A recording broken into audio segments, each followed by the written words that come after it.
Un coach qui n'a jamais combattu peut-il être un bon coach? Est-ce qu'il faut forcément avoir pris des coups, perdu, gagné, souffert pour être légitime?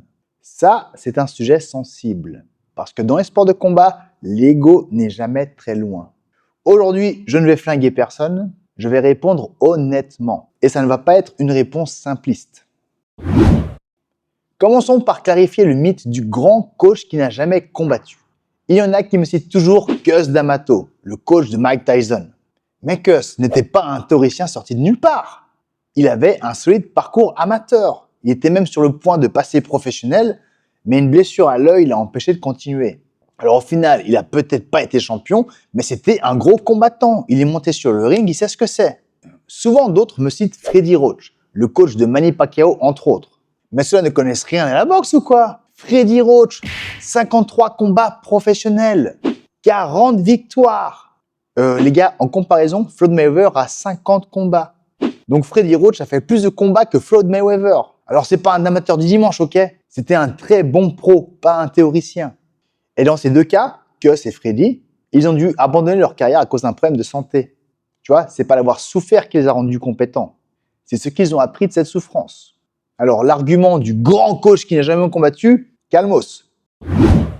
Maintenant, peut-on quand même coacher sans avoir combattu? Eh bien la réponse est oui, tout simplement. Parce que performer et transmettre, ce n'est pas la même compétence. Voyons plusieurs cas de figure. Exemple 1. Un ancien champion, pas forcément un bon coach. Alors, j'en ai déjà parlé dans une vidéo, mais une fois, j'étais prendre des cours privés avec Orono Vorpechpum. Immense champion, hein. Il a battu des Sunshine, des Boakao, des Yotsanklai Fairtex. Techniquement, mentalement, en termes de fight IQ, ce mec est sur notre planète. Et c'est justement là que ça devient intéressant. Quand tu es aussi fort, aussi instinctif, certaines choses te paraissent évidentes. Tu les fais sans réfléchir. Mais ce que lui faisait naturellement, moi, m'aurait demandé des années de travail. Donc, il y a un décalage qui est là, tu vois. Et lui, il comprend pas ce décalage.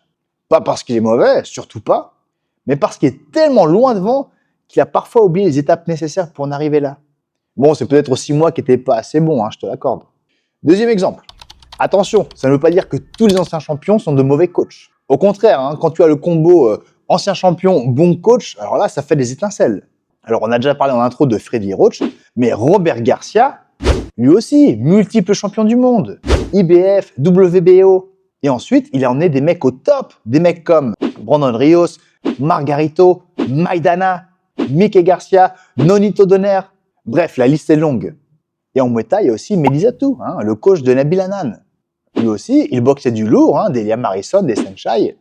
Et ben aujourd'hui, chaque week-end, il y a des athlètes, des boxeurs à mettre soit au NFC, soit au RWS. Tu vois, ces coachs, ils ont fait l'effort de redescendre à ton niveau. Ils ne se contentent pas de dire « fais comme moi », ils savent expliquer pourquoi. Troisième exemple, un bon coach, mais qui n'a pas ou peu combattu. Tu vois, certains coachs, même sans expérience sur le ring, ont une analyse tactique incroyable. Ils voient le combat avec distance, ils mettent leurs émotions de côté et ils aident le combattant à suivre un game plan béton. Et surtout, tu vois, il y a des coachs, ils n'ont pas combattu, mais ils ont accompagné des centaines de combattants. L'expérience indirecte, ça compte aussi. Cela ne projette ni leur ego, ni leur style sur un combattant. D'ailleurs, ça nous amène au quatrième point de figure. C'est souvent un problème quand un ancien champion devient prisonnier de son style. Tu vois, ils vont vouloir cloner leur style sur leurs élèves. Et quand je dis cloner, je veux plutôt dire rentrer à grands coups de baramine sur le combattant. Tiens, on a parlé de Nabil Hanan. Tu sais, lui, il en avait parlé dans une interview. Il disait que justement, vu qu'il était très grand et fin, tous les gyms en Thaïlande voulaient le forcer à boxer comme Diesel Noi. C'est-à-dire coup de genou et encore des coups de genou. C'est pas quoi faire, coup de genou. Alors que c'est pas forcément le style qu'il voulait ni qui lui convenait. Au final, il a trouvé un gym, hein, le gym de Venom de Medizatou, qui lui a fait travailler son anglaise, ses déplacements, ses kicks. Et ils ont eu totalement raison. Parce que maintenant, au lieu d'avoir un style unidimensionnel, il est beaucoup plus polyvalent, beaucoup plus dangereux.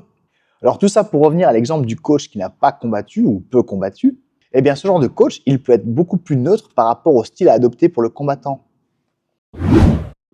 Maintenant, la question du génie unique. Prenons Giorgio Petrosyan, le GOAT du kickboxing. Mais combien d'autres champions sont sortis de ce même gym? Est-ce que c'est le coach qui a créé Petrosyan? Ou est-ce que Petrosyan était tellement un phénomène hors norme qu'il serait de toute façon devenu champion, peu importe le gym où il serait allé? On peut se poser la même question pour Chingiz Alazov, pareil. Et là maintenant je te le demande. Un grand coach, c'est quoi? Un coach qui sort un génie une fois ou celui qui rend 10 combattants meilleurs qu'ils ne l'étaient? Maintenant, on passe au vrai facteur problématique. Le problème, c'est pas d'avoir combattu ou pas. Le vrai problème, c'est l'ego. Parce qu'un ancien champion peut aussi devenir un mauvais coach s'il reste bloqué dans son époque. S'il pense que ce qui marchait il y a 20 ans marche encore aujourd'hui. Le coach qui n'a jamais combattu peut lui aussi tomber dans un autre piège. Se prendre pour un gourou. Parler avec certitude de choses qu'il n'a jamais vécues. Dans les deux cas, le danger est le même, le manque de remise en question. Et dans un sport qui évolue en permanence, celui qui arrête d'apprendre commence déjà à reculer. Tu vois, un coach figé dans le passé, sa place est dans un musée. Le sport évolue. Si le coach n'évolue pas lui aussi, il devient obsolète. Maintenant, je te donne mon avis. Tu es sur ma chaîne après tout.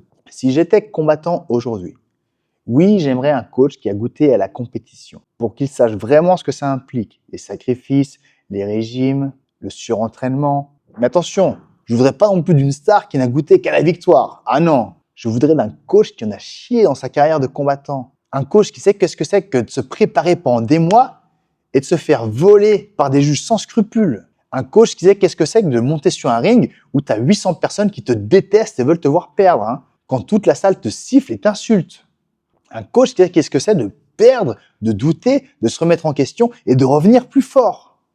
Un coach avec un vécu, un vrai tout simplement, pour qu'il puisse m'aiguiller dans les moments les plus durs. Bah oui, parce que quand tout va bien, c'est facile de coacher. Le vrai travail, c'est dans les moments difficiles.